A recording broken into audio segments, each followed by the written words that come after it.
pour s'exercer un petit peu à appliquer les mouvements qu'il y a au niveau débit, crédit, décompte, d'actifs, de passifs, de produits, de charges. Eh bien, pour s'exercer un petit peu à bien respecter ces mouvements, on va faire quelques exercices. Je vous rappelle rapidement qu'au niveau des comptes d'actifs et de charges, l'augmentation s'effectue au niveau débit du compte et au niveau passif, l'augmentation s'effectue au crédit de chaque compte. Et l'autre côté, bien sûr, c'est des diminutions. Eh bien, on va faire des exercices pour bien respecter un petit peu ces mouvements. Si vous voulez bien comprendre un petit peu ces variations, j'ai déjà fait des vidéos là-dessus, vous pouvez les revoir. En tout cas, vous avez une playlist qui commence depuis le début, la comptabilité. Vous pouvez revoir depuis le début pour avoir le niveau à suivre facilement les exercices qu'on va faire par après. On va commencer tout de suite à faire un exercice pour appliquer un petit peu ces mouvements. Donc, on va prendre une nouvelle page. On va aller chercher notre exercice que j'ai ici. Alors, voilà notre exercice d'application. Le travail à faire par rapport à cet exercice, c'est établir le bilan initial, enregistrer les opérations dans les comptes en partie double et établir le bilan final. On va d'abord voir les données de l'exercice. La situation de départ, vous avez la caisse, marchandises, emprunt à long terme, client, mobilier, fournisseur, immeuble, banque, capital. Tout d'abord, cette situation initiale va nous permettre d'établir notre bilan initial. On va commencer cette première question, à savoir établir le bilan initial. La première chose à faire, bien sûr, c'est de distinguer les comptes d'actifs et les comptes du passif. On va surligner les comptes d'actifs pour les mettre en évidence. Donc vous avez caisse, c'est actif, marchandises, c'est actif, client actif, mobilier actif, immeuble actif, banque actif. Maintenant, il faut les classer par ordre croissant de liquidité. Tout d'abord, ce qui est le moins liquide parmi ces comptes, c'est l'immeuble. Donc on a d'abord ici, dans le bilan initial, immeuble, d'une valeur de 2003 275. Et puis après l'immeuble, ce qui est le moins liquide, ça va être mobilier. Donc vous avez mobilier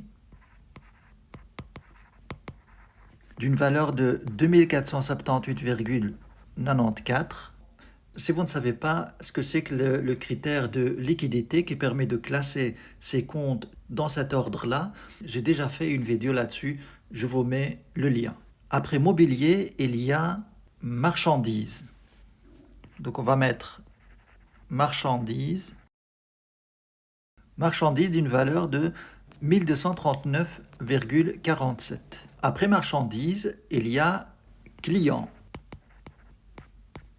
d'une valeur de 1241,43. Après client, vous avez banque d'une valeur de 2007,94. Après banque, il y a caisse d'une valeur de 519,73. Voilà au niveau actif. Et au niveau passif, on a un capital qu'on ne connaît pas, qu'on doit trouver, donc on ne sait pas combien ça fait. Et puis, vous avez, après le capital, vous avez les dettes à long terme. Le critère qui permet de classer les comptes de passifs, c'est bien ce qu'on appelle le critère d'exigibilité. Dette à long terme, puis vous avez dette, on va mettre à long terme comme ça, abrévier un petit peu, 3100, et vous avez fournisseur, 1859,20. On va calculer le total pour voir combien ça fait. Donc ici, on a un total de 209 148,57. Au niveau du passif, on devrait avoir le même total. total. Il faut toujours avoir le même total actif et passif. Voilà pour notre première question. Maintenant, on va passer à la deuxième question. Enregistrer les opérations dans les comptes à partie double. Tout d'abord, on va faire l'ouverture des comptes. L'ouverture des comptes, c'est le fait de reporter les comptes qui se trouvent au bilan dans des comptes en partie double de cette façon. Tout d'abord, on va calculer le capital. C'est simple, c'est le total de l'actif ou bien du passif, c'est la même chose.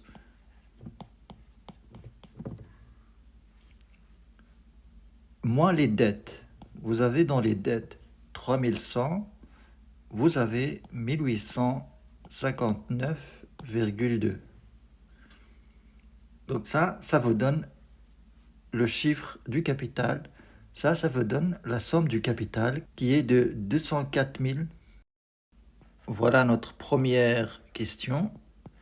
Maintenant, ce qu'on fait après cette première opération, c'est l'ouverture des comptes. Avant de faire la deuxième question ici, à savoir enregistrer les opérations dans des comptes en partie double, on devrait d'abord passer par l'ouverture des comptes. Et l'ouverture des comptes, c'est simple. L'ouverture des comptes, comment ça se passe? On va ouvrir autant de comptes qu'il y en a dans le bilan. Donc, je vais commencer par les comptes d'actifs. Et dans ces comptes-là, je vais reporter chaque somme qu'il y a dans l'actif au débit de chaque compte. Donc, par exemple, immeuble, on a 203 275, mobilier 2478,94, etc. Donc, je vais mettre cette somme au débit. Et les comptes de passif, je vais reporter les sommes que vous avez au bilan au crédit de chaque compte. Par exemple, capital, c'est 204 189,37. Je vais mettre ça au crédit du compte capital, ainsi de suite. Et ça s'appelle l'ouverture des comptes. C'est la première opération que l'entreprise effectue au début d'un exercice comptable. Et après cette opération, on va enregistrer les opérations commerciales au fur et à mesure. On va commencer par la première opération. D'abord, on va repérer les mouvements qu'il y a dans l'opération.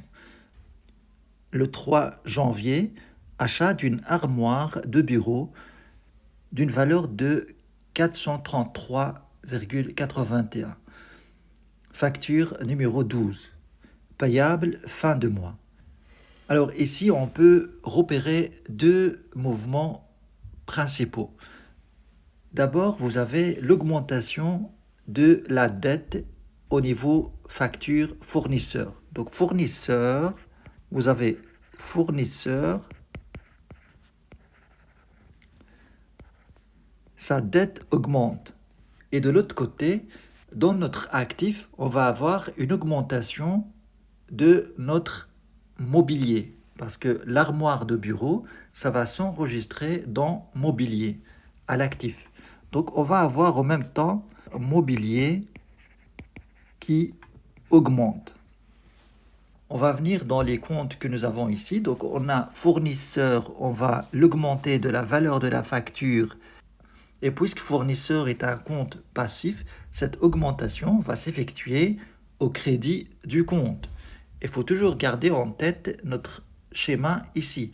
Donc fournisseur, on est là. Fournisseur, c'est un compte passif. L'augmentation, ça s'effectue au crédit du compte. On va revenir. Donc on va inscrire ici au fournisseur la valeur de 433,81.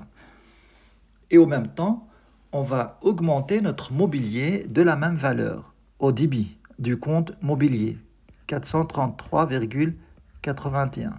Pourquoi au niveau débit du mobilier? Parce que toujours avec notre schéma, vous voyez que les comptes d'actifs, ça augmente au débit. Et pour savoir pourquoi ça augmente au débit, vous pouvez revoir les vidéos que j'ai réalisées sur ce sujet. On continue. L'opération 2. Donc là, le 4 janvier, paiement de la facture numéro 9 de Madame Lallemand par chèque bancaire. 307,71. Donc ici, on paye. On paye par quoi? Par la banque. Évidemment, dans les mouvements qu'on va avoir, on va avoir une diminution de notre compte bancaire. Donc banque va diminuer de cette somme-là. Et en même temps, on va payer une dette. Donc la dette fournisseur, puisqu'ici il s'agit d'une facture d'un fournisseur, la dette fournisseur va diminuer. Fournisseur va diminuer. Et on va voir un petit peu notre compte fournisseur. On va porter cette somme au débit parce que la diminution des comptes de passifs, ça s'effectue au débit. Donc on va mettre 307,71. Donc on va indiquer l'opération 2 pour ne pas se perdre. Donc on va mettre 2 entre parenthèses. Et là, pour la première opération, c'était l'opération 1. On va mettre 1 entre parenthèses pour ne pas se perdre dans les opérations, dans l'enregistrement des opérations. Donc on a dit que le paiement, le fait de payer cette somme va faire diminuer notre banque. Donc on va venir à notre banque et on va la diminuer de 307,71. Opération 2. Cette diminution s'enregistre au niveau crédit. Pourquoi? Parce que un compte d'actifs, parce que toujours ce schéma-là, un compte d'actifs, ça diminue au crédit. Un compte de passifs diminue au débit. Donc c'est l'inverse. Donc on va respecter un petit peu ces mouvements. Le but, c'est de vraiment s'habituer à enregistrer rapidement ces opérations. C'est pour ça que je vais faire avec vous plusieurs exercices de cette nature pour que vous puissiez avoir des réflexes directs pour enregistrer une opération. On va passer à la troisième opération. Le 8 janvier, paiement par virement bancaire de mon client du vivier de ma facture numéro 254 du 22 décembre. Le montant de la facture s'élève à 535,45 €. Il faut savoir qui paye qui. En fait, c'est le client qui paye l'entreprise. Donc, on va recevoir de l'argent du client. C'est pour ça qu'au niveau de notre compte bancaire, on va avoir une augmentation. Donc, notre banque, suite à cette opération, va augmenter. Alors, pour garder l'équilibre, il faut toujours penser à enregistrer un autre mouvement pour que ça soit équilibré au niveau total débit et total crédit.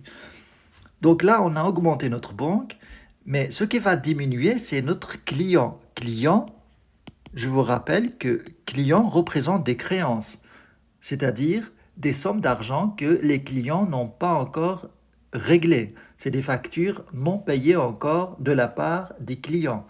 Puisque ce client-là, dans cette opération, a réglé une partie de la facture, eh bien, les créances clients vont diminuer. C'est ça le mouvement qu'il faut réaliser, qu'il faut enregistrer.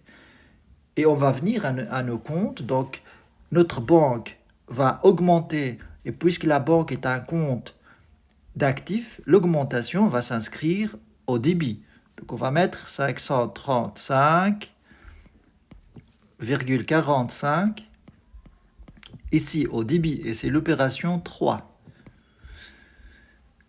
Et en même temps, les créances clients vont diminuer. Et puisque les créances clients est un compte actif, cette diminution doit être portée au crédit du compte en question. Donc on va mettre ici 535,45. Opération 3. Il reste une dernière opération, la quatrième opération. Vous avez le 12 janvier, ouverture d'un compte bancaire à la poste. J'y verse 135 €. Donc là, il faut bien réfléchir au mouvement qu'on va mettre en place. Donc tout d'abord, on va créer un nouveau compte qui s'appelle Banque de la Poste. Banque de la Poste va augmenter de la somme de 135 €. Et en même temps, cet argent ne vient pas du vide. Normalement, ici, on n'indique pas d'où vient la somme, mais on va supposer que ça part de la caisse, parce que c'est une petite somme. Normalement, ça doit être indiqué dans l'opération. Donc, on va supposer que ça part de la caisse. Donc, la caisse va diminuer. Donc, notre caisse va diminuer de la même somme. Donc, ce qu'on va faire dans les opérations, on va inscrire cette diminution au niveau de la caisse ici, 135, au crédit du compte caisse. 135, on va indiquer que c'est l'opération 4. Et puis, on va créer un autre compte, Banque de la Poste, je vais abrévier un peu, de la Poste. Banque de la Poste, DB Crédit, et on va le débiter ou le créditer. Donc, puisque c'est un compte actif, cette augmentation doit s'inscrire au débit. Donc, on va mettre 135 ici. Opération 4. Voilà, nos opérations sont enregistrées convenablement. Maintenant, avant d'établir notre bilan final, on doit clôturer les comptes, solder les comptes. Alors, comment on fait? On fait en sorte que chaque compte va avoir le même total au crédit et le même total au débit. Et puisque ce n'est pas le cas là, tout de suite, comme vous voyez, eh bien, on va ajouter une somme qui va faire en sorte que le total débit est le même que le total crédit. Et cette somme qu'on va ajouter, ça va être soit solde débiteur, soit solde créditeur. Si on ajoute cette somme au crédit, donc ça va être solde débiteur. Si on ajoute cette somme au débit, ça va être solde créditeur. Alors, pour immeuble, je vais solder en rouge les opérations. Alors, là, immeuble, vous allez avoir la même somme de l'autre côté. Et c'est un solde débiteur, puisqu'on ajoute cette somme au crédit.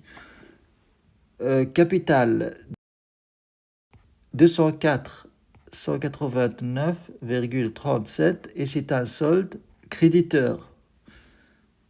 Mobilier, je dois calculer 2478,94 plus 433,81. Donc on a un solde débiteur de 2912,75. Solde débiteur. En règle générale, les comptes d'actifs, il s'agit bien d'un solde débiteur, et les comptes de passifs, on devrait avoir des soldes créditeurs. Mais ce n'est pas toujours le cas parce que le compte banque, on peut très bien avoir un compte bancaire à découvert en dessous de zéro, et à ce moment-là, ça va être un solde créditeur, au même titre qu'un compte de passif. Je continue ici. Donc vous avez ici un solde débiteur de 1239,47. Solde débiteur. Ici un solde créditeur.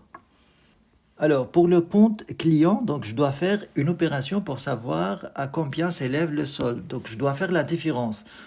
Vous avez 1241,43 moins 535,45.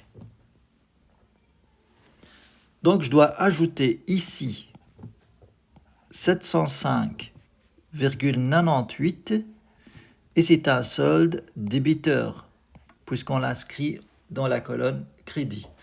On continue, on va voir fournisseur. Fournisseur, on devrait avoir un solde créditeur puisque c'est un compte passif. Donc on a 1859,20 plus 433,81 moins ce qu'on a au niveau débit, 71. Donc on va ajouter encore au débit 1985,3 et c'est un solde créditeur. Banque de la Poste, donc ça va être solde débiteur. La banque, on devrait faire le calcul également. Donc, on va avoir 2007,94 plus 0,45 moins 307,71. Donc là, on devrait avoir, donc on a, au niveau du compte bancaire, on a un solde débiteur de 2233,68. Solde débiteur. La caisse, on passe à la caisse, pas pour payer, mais pour calculer le solde. 73 moins 135. Quelle blague. Alors, on va ajouter au niveau de la caisse 384,73. Un solde débiteur, bien sûr. Si vous trouvez par exemple dans un compte actif un solde créditeur, c'est qu'il y a une erreur. Parce que les comptes d'actifs sont en principe toujours débiteurs et les comptes de passifs sont créditeurs. À part, comme je vous avais expliqué, le compte bancaire qui pourrait être un solde créditeur même si c'est un compte actif. Une fois qu'on effectue cette opération, je vous rappelle que cette opération de clôture des comptes, ça s'effectue à la fin de l'année. C'est des opérations de fin d'année en comptabilité parce qu'on va préparer notre bilan final et calculer notre résultat avec ça.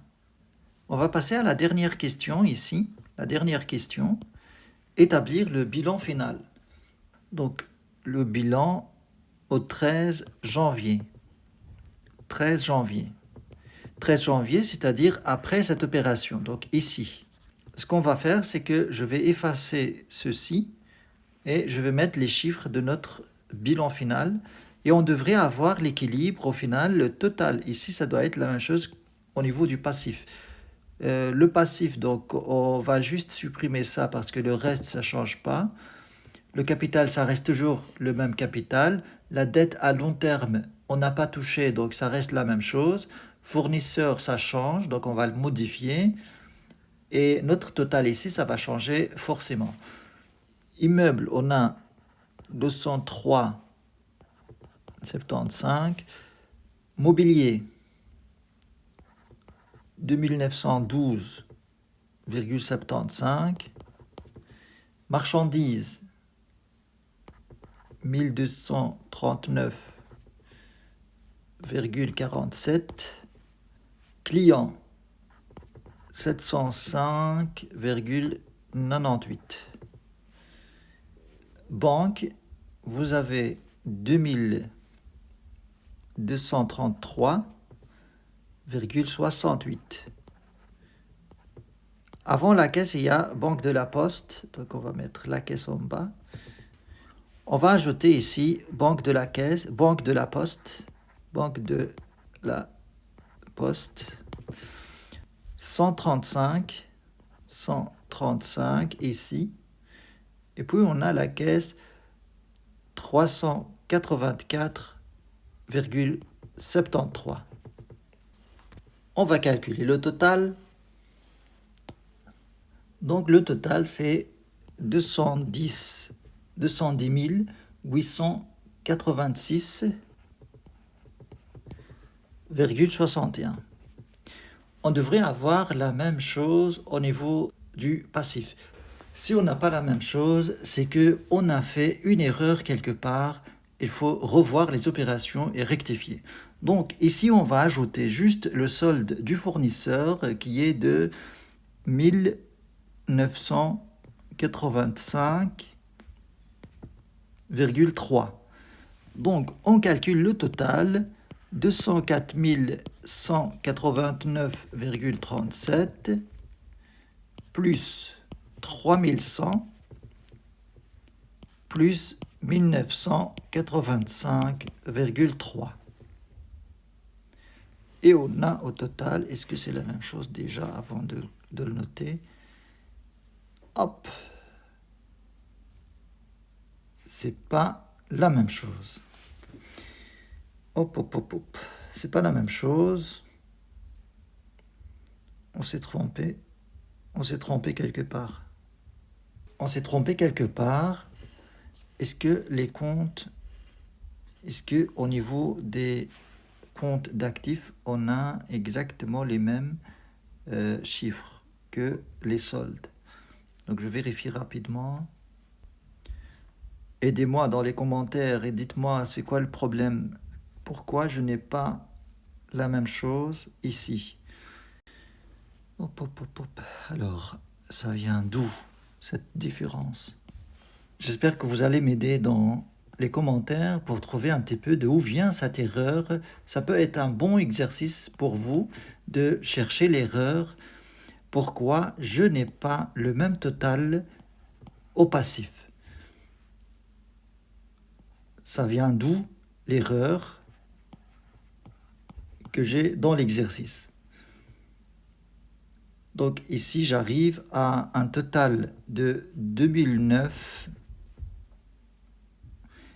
Ici, j'arrive à un total de 209 274,67, ce qui est différent du total de l'actif. Alors, pourquoi cette différence?